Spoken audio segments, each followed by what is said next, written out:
ચાલો કેમ છો વિદ્યાર્થી મિત્રો। હવે આગળના લેક્ચરમાં આપણે ચેપ્ટર નંબર 4 પરમાણુનું બંધારણ આ ચેપ્ટર આપણે પૂરું કરી ગયા બરાબર। ચેપ્ટર નંબર 4 પરમાણુનું બંધારણ એમાં આપણે પરમાણુની અંદર શું છે એની વાત જોઈ, પરમાણુ કેવો છે એની વાત જોઈ। આપણે આખા ચેપ્ટરની ફરીથી થોડીક વાત કરી દઈએ।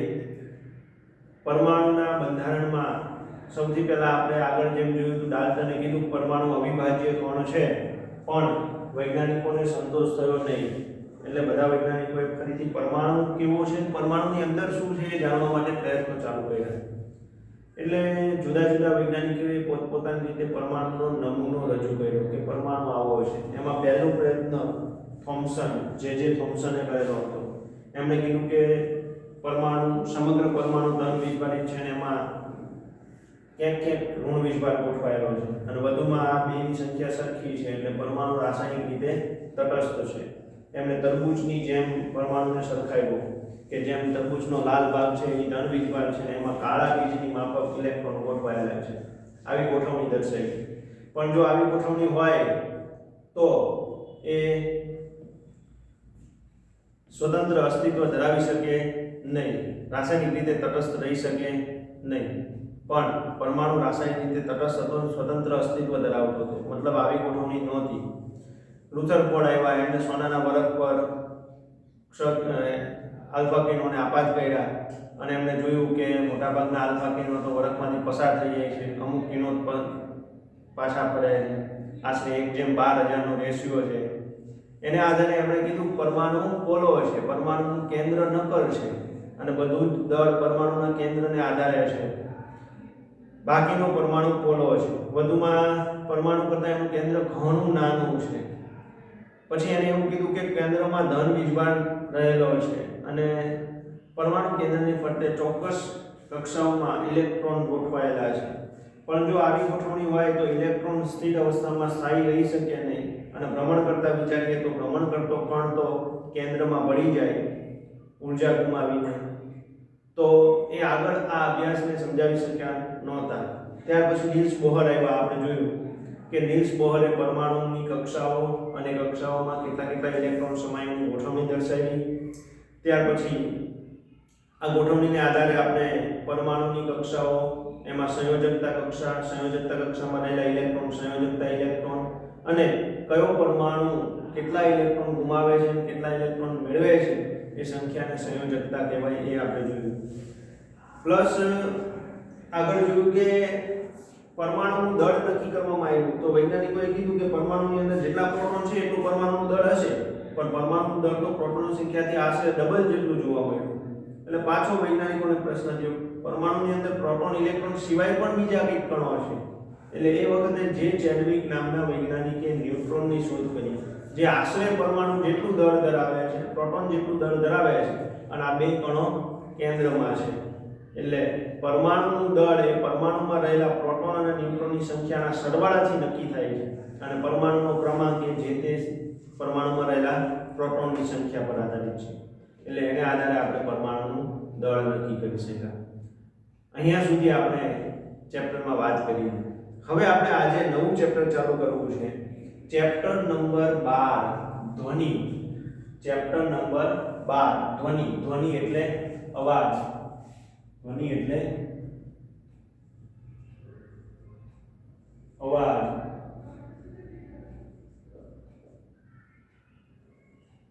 ઘોંઘાટ, ગમે તે શબ્દ વાપરી શકો, બરાબર।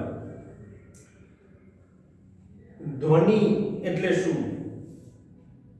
પ્રકાશ, જેમ પ્રકાશ વિશે કદાચ તમે 8મામાં થોડીક માહિતી મેળવી ગયા છો, એની વાત આપણે વચ્ચે કરશું જ્યારે ચેપ્ટર આગળ ચાલશે ત્યારે। આપણે અત્યારે વાત કરવી છે ધ્વનિ। ધ્વનિ એટલે શું? ધ્વનિ એટલે અવાજ, અને અવાજ એ ઊર્જાનું એક સ્વરૂપ જ છે।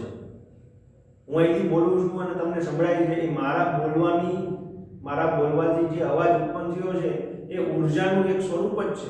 તમે ઊર્જાના ઘણા બધા સ્વરૂપો જોયા છે, પવન ઊર્જા, પ્રકાશ ઊર્જા, વિદ્યુત ઊર્જા, એમ ધ્વનિ ઊર્જા, આ ઊર્જાનું એક સ્વરૂપ જ છે।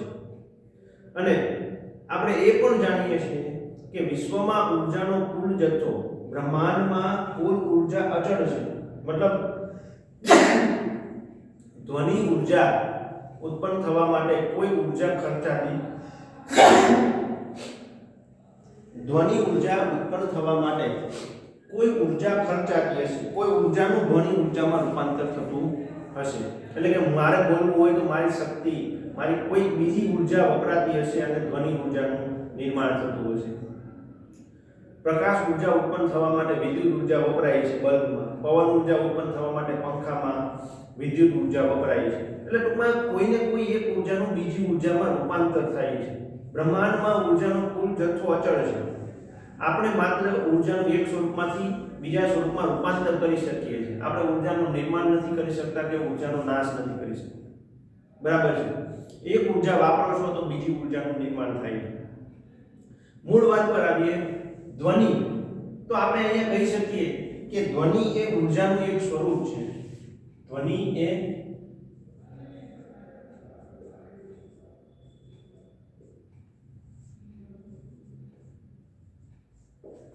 ઊર્જાનું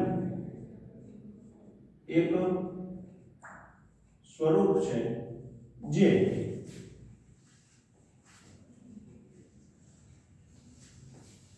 આપણા કાનમાં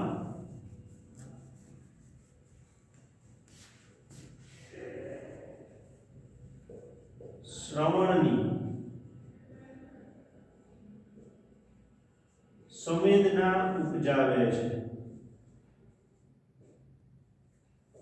જે આપણા કાનમાં શ્રવણની સંવેદના ઉપજાવે છે, સાંભળવાની સંવેદના ઉત્પન્ન કરે છે. બરાબર છે. કેવી રીતે ધ્વનિ ઉત્પન્ન થાય છે? હવે આપણે સીધી વસ્તુ કે હું તાળી પાડું છું તો આ તાળી પાડવા માટે મારી સ્નાયુ શક્તિ વપરાય છે. સતત તાળી પાડે રાખીએ તો આપણને હાથ દુખે, આપણા સ્નાયુઓ દુખે છે. એનો મતલબ આપણા સ્નાયુની શક્તિ ઓછી થાય છે. આ શક્તિ શેમાં કન્વર્ટ થાય છે? ધ્વનિ ઊર્જા. આપણે જ્યારે તાળી પાડીએ છીએ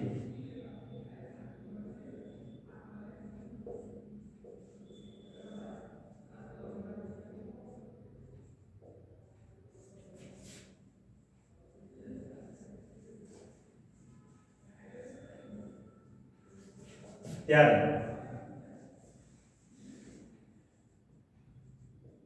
સ્નાયુ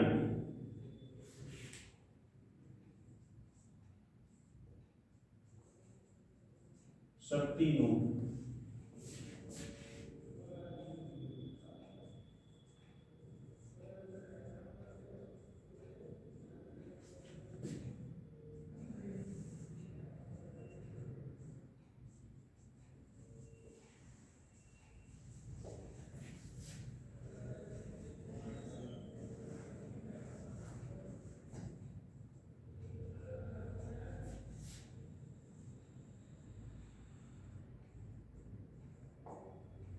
આપણે જ્યારે તાળી પાડીએ છીએ, તાળી પાડવી મતલબ આપણા સ્નાયુઓનું હલનચલન. આ સ્નાયુ શક્તિનું એ વખતે ધ્વનિ ઊર્જામાં નિર્માણ થાય છે અને એના પરિણામે ધ્વનિ ઉત્પન્ન થાય છે. આ ઉપરાંત વાયોલિન જેવા અમુક જે ધ્વનિના ઉદ્ગમ માટેના સ્થાનો છે, સાધનો છે, જેમ કે વાયોલિન, તો વાયોલિનમાં ઘર્ષણ દ્વારા ધ્વનિ ઉત્પન્ન કરી શકાય.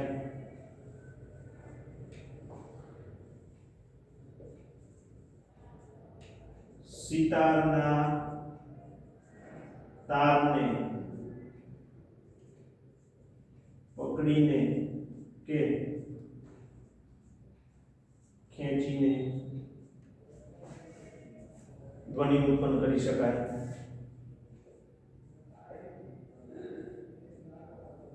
વાંસળીમાં હવા ફૂંકીને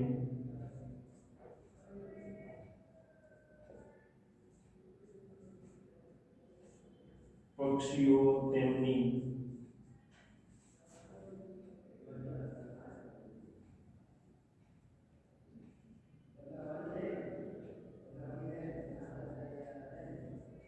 પાંખો ફફડાવે ત્યારે ત્યારે આ બધી જ ક્રિયામાં શું થાય છે? વાયોલિનમાં ઘર્ષણ દ્વારા ધ્વનિ ઉત્પન્ન કરી શકીએ, સિતારના તારને પકડીને કે ખેંચીને ઘર્ષણ ધ્વનિ ઉત્પન્ન કરી શકીએ, વાંસળીમાં હવા ફૂંકીને ધ્વનિ ઉત્પન્ન કરી શકીએ, પક્ષીઓ એમની પાંખ પકડાવે ત્યારે ધ્વનિ ઉદ્ભવે છે. આ બધી જ ક્રિયામાં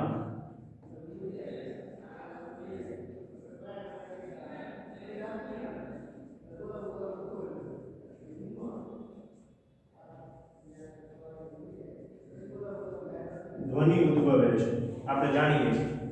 આનો મતલબ આ બધી જ ક્રિયામાં કોઈના કોઈ ઊર્જા વપરાય છે અને ધ્વનિ ઊર્જા ઉત્પન્ન થાય છે. પણ આ તમે બધી જ ક્રિયા જુઓ તો ક્યાંક ને ક્યાંક આ બધી જ ક્રિયામાં ક્યાંક ને ક્યાંક વસ્તુને આમ તેમ કે આગળ પાછળ ગતિ કરાવવામાં આવે છે. આ બધી જ ક્રિયામાં ક્યાંક ને ક્યાંક વસ્તુને આમ તેમ કે આગળ પાછળ ઝડપથી ગતિ કરાવવામાં આવે છે, એટલે કે કંપન કરાવવામાં આવે છે અને એ દરમિયાન ધ્વનિ ઉદ્ભવે છે. આપણે લખી શકીએ આ બધી જ ક્રિયામાં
સમજો તમે આ બધી જ ક્રિયામાં શું થાય છે કે વસ્તુ એના સ્થાનની આગળ પાછળ કે આમ તેમ ગતિ કરે છે, ઝડપથી ગતિ કરે છે, એને ટૂંકમાં કહેવાય કંપનો કરે છે અને એ કંપનોને કારણે શું થાય છે? ધ્વનિ ઉત્પન્ન થાય છે. તો આ મૂળ વાત છે, પ્રશ્નની શરૂઆત, આપણે પાઠની શરૂઆત કરી કે ધ્વનિ એ ઊર્જાનું એક સ્વરૂપ છે જે આપણા કાનમાં શ્રવણની સંવેદના ઉચ્ચારે છે. આ ધ્વનિ ઉત્પન્ન કેવી રીતે થાય છે? મતલબ કે આપણે જ્યારે તાળી પાડીએ છીએ ત્યારે આપણી સ્નાયુ શક્તિ વપરાય છે, જેનું ધ્વનિ ઊર્જામાં રૂપાંતર થાય છે, પરિણામે ધ્વનિ ઉદ્ભવે છે. આ ઉપરાંત ધ્વનિના ઉદ્ભવ માટેના જે સાધનો છે, જેમ કે વાયોલિન છે, તબલામાં આપણે હાથથી એને ઠપકારીએ છીએ, મતલબ એ દરમિયાન પણ આપણી ઊર્જા વપરાય છે, ધ્વનિ ઊર્જા ઉત્પન્ન થાય છે. દરેક વસ્તુમાં જુઓ તમે, વાયોલિનમાં ઘર્ષણ દ્વારા, સિતારના તારને પકડીને કે ખેંચીને, વાંસળીમાં હવા ફૂંકીને કે પક્ષીઓ એમની પાંખો પકડાવે છે ત્યારે આ દરેક ક્રિયાઓ દરમિયાન ધ્વનિ ઉત્પન્ન થાય છે. અને આ દરેક ક્રિયામાં તમે જુઓ છો તો વસ્તુને આમ તેમ કે આગળ પાછળ ઝડપથી ગતિ કરાવવામાં આવે છે, એટલે કંપનો કરે છે અને એ કંપનોને કારણે ધ્વનિ ઉત્પન્ન થાય છે. આપણે આ ધ્વનિના ઉદ્ભવની વાત કરી. હવે આ ઉદ્ભવેલો ધ્વનિ આપણા ઉદ્ગમ સ્થાનથી, મતલબ કે જે ધ્વનિ જ્યાંથી ઉદ્ભવ થાય છે ત્યાંથી સાંભળનારના કાન સુધી પહોંચે છે કેવી રીતે? હું અહીં બોલું છું, તમારા કાન સુધી ધ્વનિ કેવી રીતે પહોંચે છે? માની લો કે તમે મારી સામે ક્લાસમાં જ બેઠા છો, તો એ દરમિયાન હું બોલું છું અને તમારા કાન સુધી ધ્વનિ કેવી રીતે પહોંચી જાય છે? તો એની વાત કરીએ આપણે કે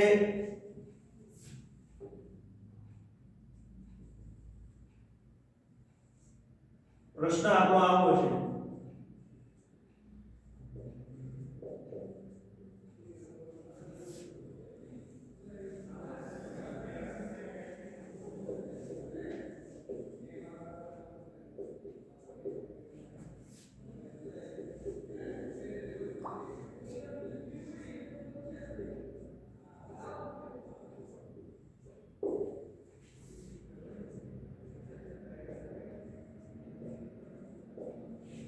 ઉદ્ગમ સ્થાનથી, મતલબ જ્યાંથી ધ્વનિ ઉત્પન્ન થાય છે ત્યાંથી શ્રોતાઓના કાન સુધી, મતલબ સાંભળનાર સુધી ધ્વનિ કેવી રીતે પહોંચે છે? હવે માની લો કે તમે અહીંયા જ બેઠા છો, ક્લાસમાં છો, તો એ વખતની આપણે વાત કરીએ કે તમે જ્યારે ક્લાસમાં બેઠા હો ત્યારે હું અહીંથી બોલું છું ને એ અવાજ તમારા સુધી કેવી રીતે પહોંચે છે. હવે અત્યારે તો આપણા બે વચ્ચે હવાનું માધ્યમ કહેવાય. તમે જો ક્લાસમાં બેઠા હોય અને હું સ્ટેજ ઉપર હોય તો આપણા બે વચ્ચે કયું માધ્યમ ગણાય? હવાનું માધ્યમ ગણાય. તો મારામાંથી ઉત્પન્ન થયેલા ધ્વનિના તરંગો એ હવાના માધ્યમમાંથી ગતિ કરે. ઘણી વખત ઘન માધ્યમમાંથી, ઘણી વખત પ્રવાહી માધ્યમમાંથી. એટલે આપણે એવું કહી શકીએ કે ઉદ્ગમ સ્થાનથી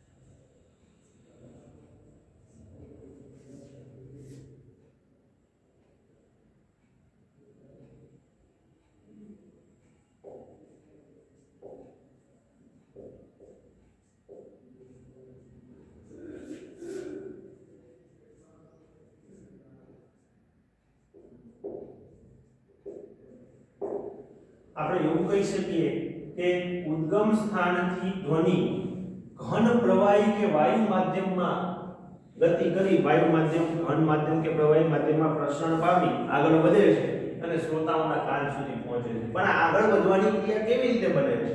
આ આગળ કેવી રીતે બધાય છે? એની વાત કરીએ આપણે. ધ્વનિ જ્યારે ઉદ્ગમ સ્થાનમાં ઉત્પન્ન થાય છે, જ્યારે ઉદ્ગમ સ્થાન, જ્યારે કોઈ વસ્તુ કંપન કરતી હોય, જ્યારે કોઈ વસ્તુ માધ્યમમાં કંપન કરે છે ત્યારે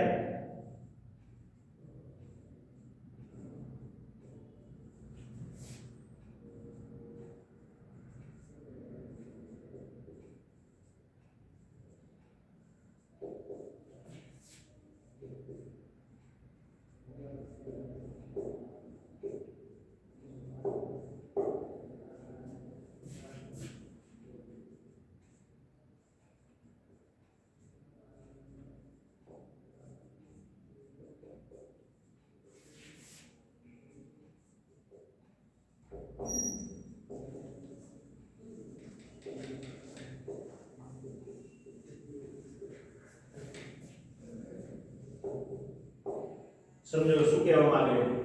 જ્યારે કોઈ વસ્તુ માધ્યમમાં કંપનો કરે છે ત્યારે એ પોતાની સાથે માધ્યમના કણોને પણ શું કરે છે? કંપિત કરે છે.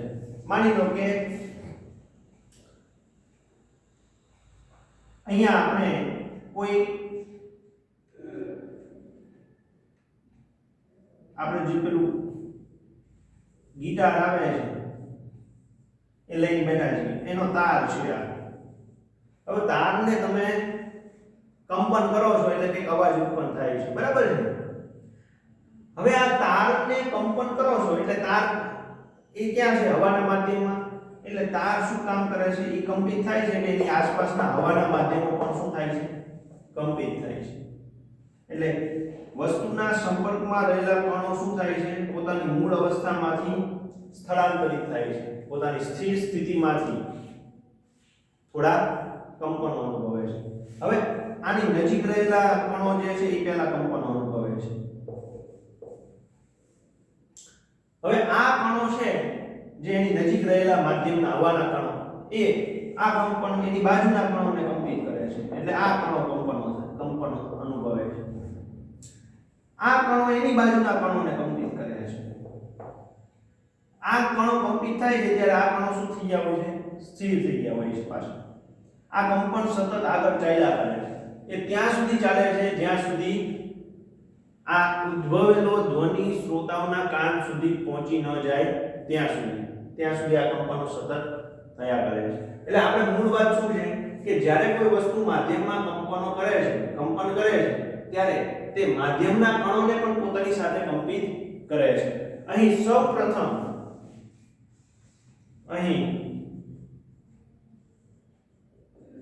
સૌપ્રથમ કયા કણો કંપનો અનુભવે છે?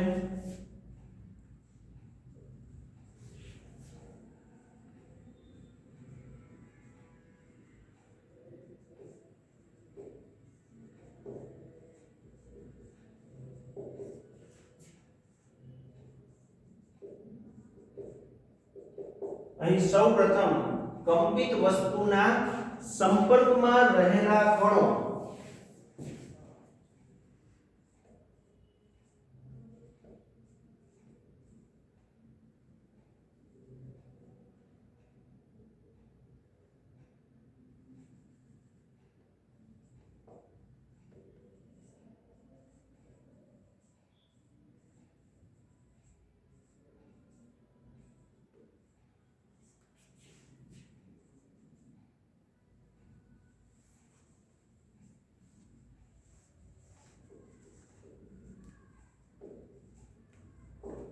અહીં સૌપ્રથમ વસ્તુના સંપર્કમાં રહેલા હોય એ કણો પોતાની સ્થિર અવસ્થામાંથી કઈ અવસ્થામાં આવશે?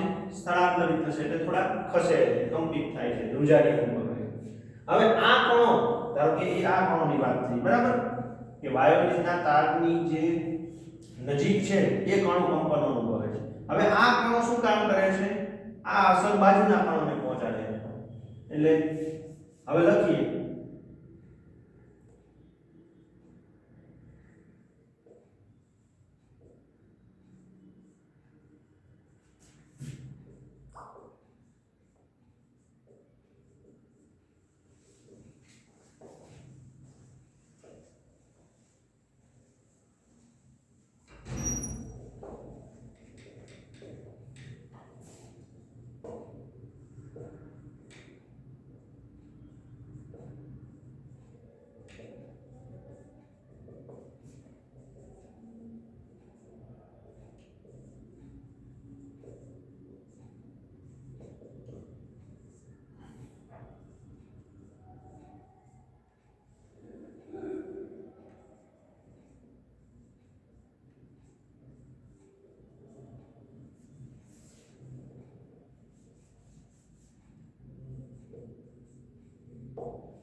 હવે આ કણો જે વસ્તુના સંપર્કમાં હતા એ કણો આવા અનુભવો બાજુના કણોને આપે છે.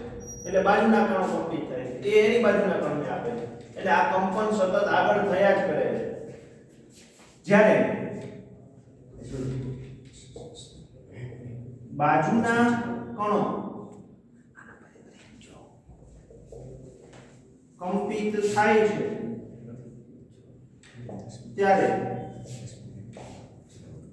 વસ્તુના સંપર્કમાં રહેલા કણો પોતાની મૂળ સ્થિતિમાં પાછા ફરે છે.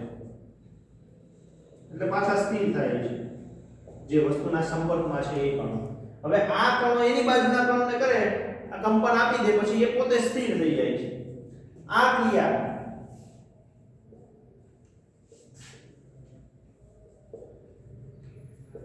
ત્યાં સુધી ચાલુ રહે છે જ્યાં સુધી ધ્વનિ શ્રોતાઓના કાન સુધી ન પહોંચે. જ્યાં સુધી પહોંચે નહીં ત્યાં સુધી આ ક્રિયા ચાલુ રહે છે અને સાંભળનારના કાન સુધી પહોંચે છે. ફરીથી એક વખત આખી ઘટના સમજો. જો ઘણું વિચારવું પડશે તમારે. ઉદ્ગમમાંથી ઉદ્ભવેલો ધ્વનિ ઘન પ્રવાહી અને વાયુ માધ્યમમાંથી ગતિ કરીને શ્રોતાના કાન સુધી પહોંચે છે. જ્યારે કોઈ વસ્તુ માધ્યમમાં કંપન કરે છે એટલે એ માધ્યમના કણોને પણ હવામાં, જ્યારે આપણે સિતારના તારને કંપિત કરીએ એટલે એ હવાના કણોને પણ કંપિત કરે છે. એટલે સૌપ્રથમ શું થાય છે કે જે સિતારના તાર સાથે સંપર્કમાં રહેલા હવાના કણો છે એ પહેલા કંપિત થાય છે, પોતાની મૂળ અવસ્થામાંથી કંપન અનુભવે. હવે આ હવાના કણો બાજુની હવાના કણોને કંપિત કરે છે અને એને કંપનો આપી અને પોતે પાછા મૂળ સ્થિતિમાં પાછા આવી જાય છે અને બાજુના કણો કંપિત થાય. બાજુના કણો એની બાજુના કણોને કંપિત કરે છે, પોતે મૂળ સ્થિતિમાં આવે. એટલે આ કંપન આગળ વધતું જાય છે અને કંપન જ્યારે નીકળી જાય ત્યારે પોતાના બીજા કણો પાછા મૂળ સ્થિતિમાં આવતા જાય છે અને આ કંપનો ત્યાં સુધી ચાલુ રહે છે જ્યાં સુધી ઉદ્ભવેલો ધ્વનિ શ્રોતાના કાન સુધી ન પહોંચે. બરાબર છે. હું તમને એક ઉદાહરણ આપું કે પાણી છે, પાણીમાં તમે પથ્થર ફેંકો છો. બરાબર છે. તળાવના પાણીમાં તમે પથ્થર ફેંકો છો એટલે અહીંયા તરંગો ઉદ્ભવે છે. બરાબર. રાઉન્ડ શેપમાં પાણીના કણોની એક તરંગ ઉદ્ભવે છે. એ તરંગ એ રાઉન્ડ મોટું થતું જાય છે. પહેલા ક્યાંથી પાણીના જ્યાં પથ્થર ફેંક્યો છે એ પાણી કંપનો અનુભવ્યા, એને બાજુના કંપનને આગળ મૂક્યું અને પોતે સ્થિર છે. એટલે રાઉન્ડ આગળ જતું જાય છે. મૂળ કણો રાઉન્ડમાંથી પસાર થઈ ગયા હોય એ પાછા સ્થિર થતા જાય છે. એટલે આ રીતે આ કંપન ક્યાં સુધી હાલે છે તો કે જો કિનારો આવશે તો અહીંયા પૂરું થઈ જશે, નહીતર આગળ જતા લુપ્ત થઈ જાય. એવી રીતે આમાં એવું જ થાય. તમને એમ થાય કે રણમાં આપણે અવાજ કર્યો, હવે આજુબાજુ સાંભળવા વાળું કોઈ નથી, તો જ્યાં સુધી સાંભળવા વાળું નથી ત્યાં સુધી તરંગ પહોંચશે ના. જો બહુ દૂર હોય તો અવાજ એ અવકાશમાં લુપ્ત થઈ જાય છે આગળ જતા. બેસે મગજમાં. આ રીતે ઉદ્ગમમાંથી ઉદ્ભવેલો ધ્વનિ સાંભળનારના કાન સુધી આવી રીતે પહોંચે છે. તો આપણે અત્યારે બે વાત પૂરી કરી.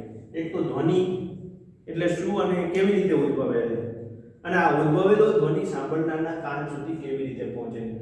હજુ આને થોડું ડિટેલમાં સમજવું છે. નવો પ્રશ્ન છે આપણી પાસે.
ચાલો,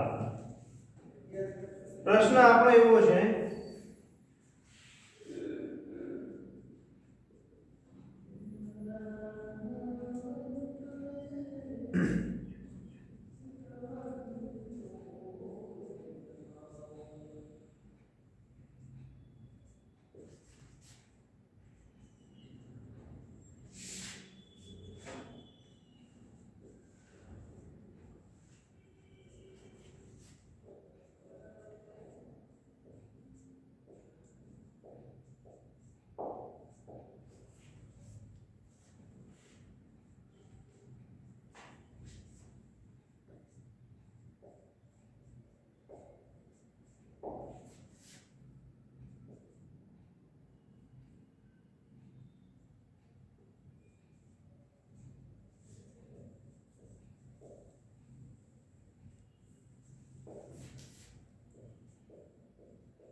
સંઘનન અને વિઘનન એટલે શું?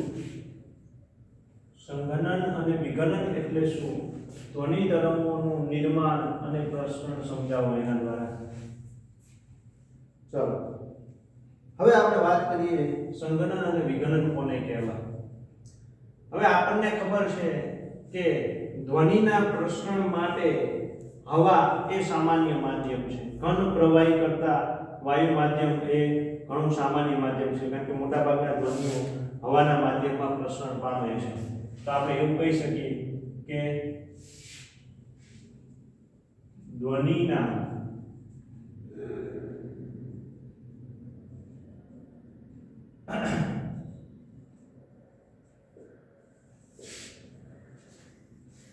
પ્રસરણ માટે હવા એ સામાન્ય માધ્યમ છે. ધ્વનિના પ્રસરણ માટે હવા એ સામાન્ય માધ્યમ છે. મોટા ભાગના ધ્વનિના પ્રસરણ માટે હવાના માધ્યમનો ઉપયોગ થાય છે. હવે જ્યારે આપણે કોઈ વસ્તુને કંપિત કરીએ છીએ ત્યારે તે આગળ પાછળ કે આમ તેમ ગતિ કરે છે, બરાબર? આપણે જ્યારે કોઈ વસ્તુને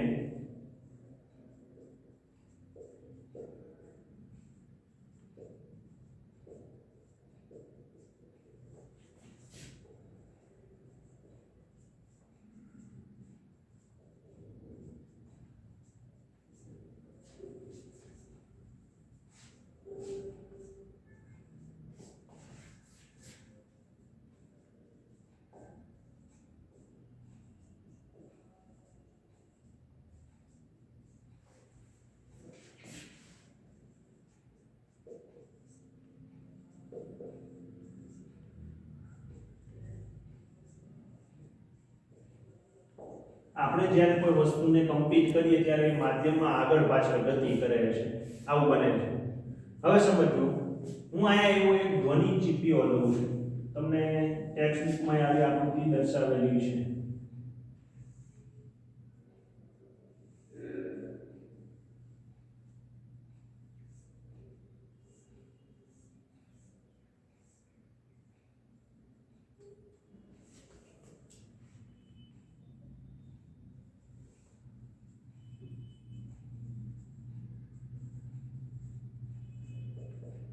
ધ્વનિ ચીપિયું અને આ એની ભુજાઓ કહેવાય.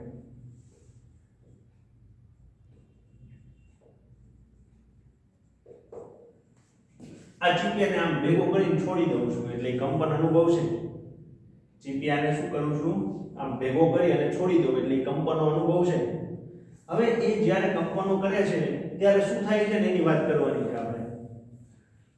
આ ધ્વનિ ચીપિયાને આપણે શબ્દ કોઈ વસ્તુ તરીકે વાપરશું.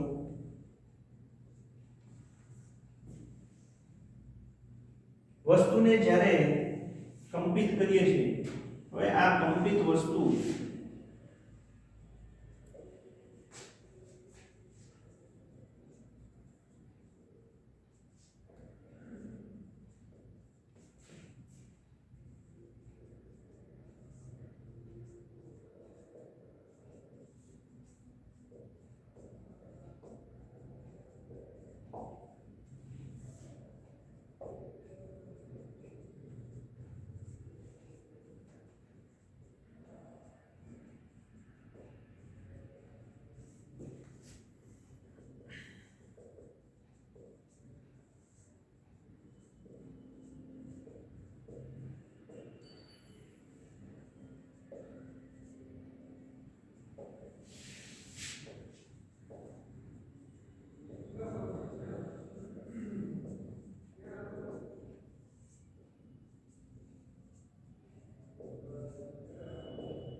સમજજો. આપણે જ્યારે વસ્તુને કંપિત કરીએ છીએ ત્યારે આ કંપિત વસ્તુ જ્યારે આગળ તરફ ગતિ કરે છે ત્યારે તે આગળની હવાને ધક્કો મારે છે અને સંકોચન ઉત્પન્ન થાય છે. એટલે ત્યાં ઊંચા દબાણનું ક્ષેત્ર ઉત્પન્ન થાય, દબાણ વધે છે, જેને સંઘનન કહેવાય.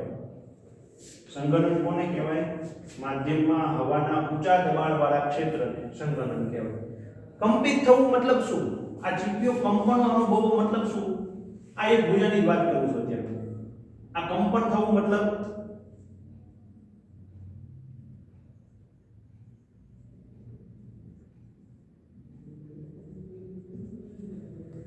આમ તેમ ગતિ કરશે. કંપન થવાનો મતલબ અત્યારે આને એકની જ વાત કરું છું. આમ તેમ ગતિ કરશે. હવે એમાં જ્યારે આ બાજુ આવે છે ત્યારે અહીંયા જે હવા છે એ હવા અત્યારે નોર્મલ સ્થિતિમાં છે હવાના કણો, પણ જેવો આ બાજુ આવશે એટલે હવાને શું કરશે? દબાણ ઉત્પન્ન કરશે. જ્યારે કંપિત વસ્તુ આગળ તરફ ગતિ કરે છે આમ એક વખત આમ ને એક વખત આમ, એક વખત આમ ને એક વખત આમ, આવું થાય. કંપનોના શું થાય? આમાં ગતિ કરે. જ્યારે આ બાજુ જે ગતિ કરશે આગળ તરફ જ્યારે ગતિ કરે છે ત્યારે આગળની હવા જે છે એ હવામાં શું થાય છે? ધક્કો મારીને સંકોચન ઉત્પન્ન થાય છે. એટલે હવાના કણો ખૂબ જ એકબીજાની નજીક આવે, એટલે ત્યાં ઊંચા દબાણનું ક્ષેત્ર રચાય. આવા ક્ષેત્રને સંઘનન કહેવાય. જેમ કે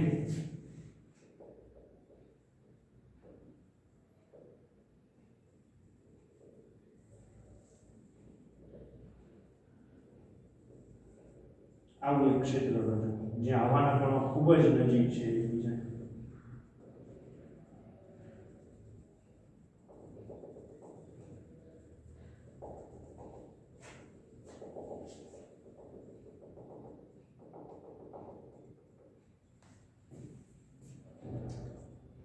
એટલે સંઘનન રચાયું. હવે જ્યારે આ બાજુ આવી ગયા પછી એક વખત આ બાજુ આવશે, આ સંઘનન માધ્યમમાં આગળ તરફ ગતિ કરશે. હવે આગળ જશે આ સંઘનન.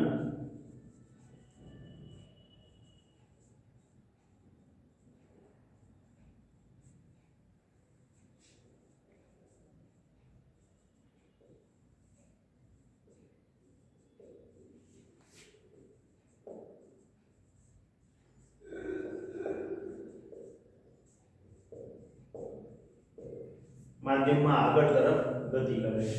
હવે શું થાય છે કે હવે જ્યારે કંપિત વસ્તુ પાછળ તરફ ગતિ કરે, કારણ કે આગળ તરફ આવી પાછળ તરફ જશે, આ કંપિત વસ્તુ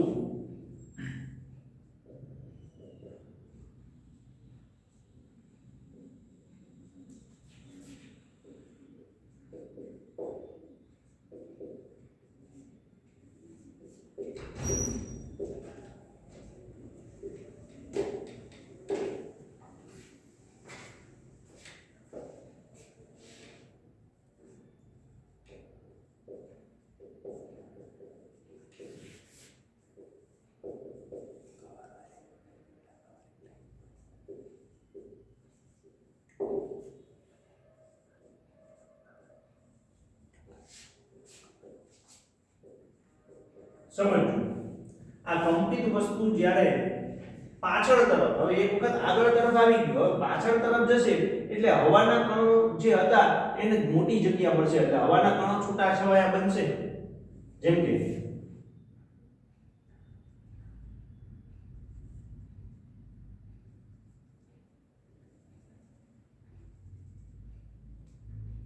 હવે ફરી પાછી ક્યાં આવશે? આગળ તરફ. એટલે પાછો કેવો વિસ્તાર રચાશે?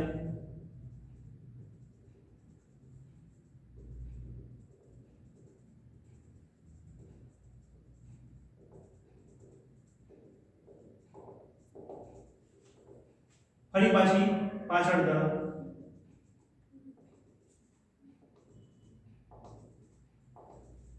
એટલે આ ક્રિયા સતત ચાલ્યા કરશે. એટલે એક વખત શું રચાય છે? સંઘનન. અને એક વખત શું રચાય છે? વિકલન. બરાબર છે.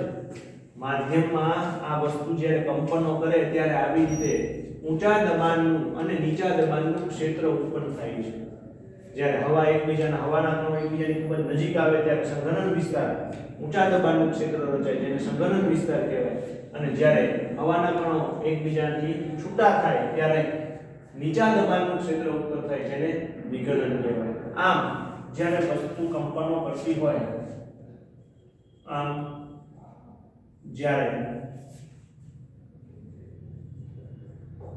વસ્તુ કંપનો કરતી હોય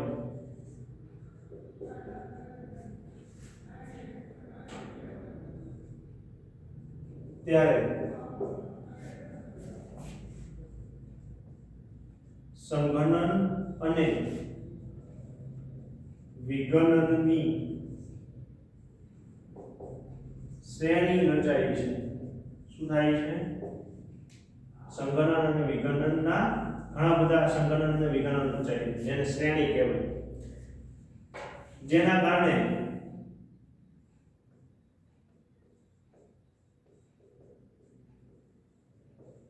ધ્વનિ તરંગોનું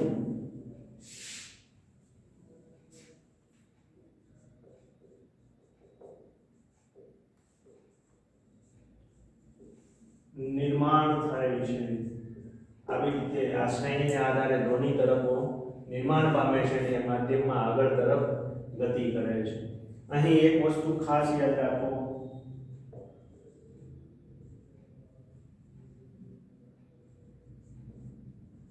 સંઘનન એ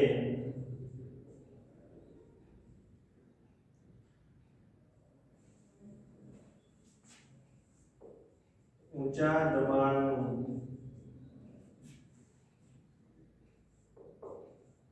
ક્ષેત્ર છે, જ્યારે વિઘનન એ નીચા દબાણનું ક્ષેત્ર છે. હવે આ ઊંચું દબાણ અને નીચું દબાણ કઈ રીતે નક્કી થાય? તો કે અહીં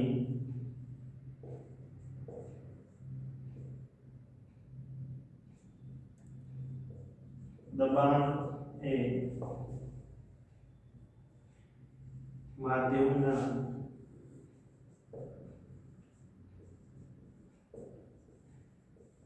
એકમ કદમાં રહેલા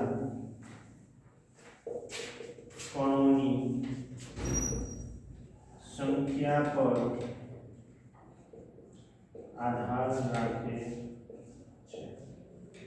માની લો કે અત્યારે કોઈ જ અવાજ ન હોય તો હવાના કણો નોર્મલ સ્થિતિમાં હોય. આ સ્થિતિમાં હવે જ્યારે કોઈ અવાજ થાય એટલે હવાના કણો એકવાર ભેગા થાય એટલે નોર્મલ માંથી ઘટમાં આવે, નોર્મલ કરતા ઓછા થઈ જાય. આની બે સ્થિતિ છે. એક આ નોર્મલ સ્થિતિ છે. જો એમાંથી કણો ભેગા થાય તો સંઘનન રચાય. એ કણો જે છૂટા છવાયા બને તો વિઘનન રચાય. એટલે નોર્મલ થી એક વખત ઘટ બને તો સંઘનન, અને નોર્મલ થી એક વખત નીચા દબાણનું ક્ષેત્ર રચાય તો વિઘનન. આ રીતે સંઘનન અને વિઘનનની શ્રેણી રચાય ત્યારે ધ્વનિ તરંગોનું નિર્માણ થાય છે અને આ શ્રેણીને આધારે ધ્વનિ તરંગો માધ્યમમાં આગળ પ્રસરણ પામે છે અને શ્રોતાઓના કાન સુધી પહોંચે છે. તો આ વાતથી સંઘનન અને વિઘનન એટલે શું અને ધ્વનિ તરંગોનું નિર્માણ કેવી રીતે થાય છે ફરીથી એક વખત ઉપરછડી નજર નાખો. આપણે જાણીએ છીએ કે ધ્વનિ તરંગ માટે તેના પ્રસરણ માટે હવા એક સામાન્ય માધ્યમ છે. જ્યારે આપણે કોઈ પણ વસ્તુને કંપિત કરીએ ત્યારે એ વસ્તુ માધ્યમમાં તેમ આગળ પાછળ ગતિ કરે છે.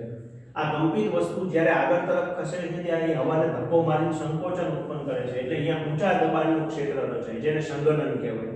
આ સંઘનન માધ્યમમાં આગળ તરફ ગતિ કરે. હવે જ્યારે કંપિત વસ્તુ પાછળ તરફ ધકેલાય ત્યારે હવાના કણો માટે મોટી જગ્યા મળે, હવાના કણો છૂટા છવાયા બને એટલે ત્યાં નીચા દબાણનું ક્ષેત્ર રચાય જેને વિઘનન કહેવાય.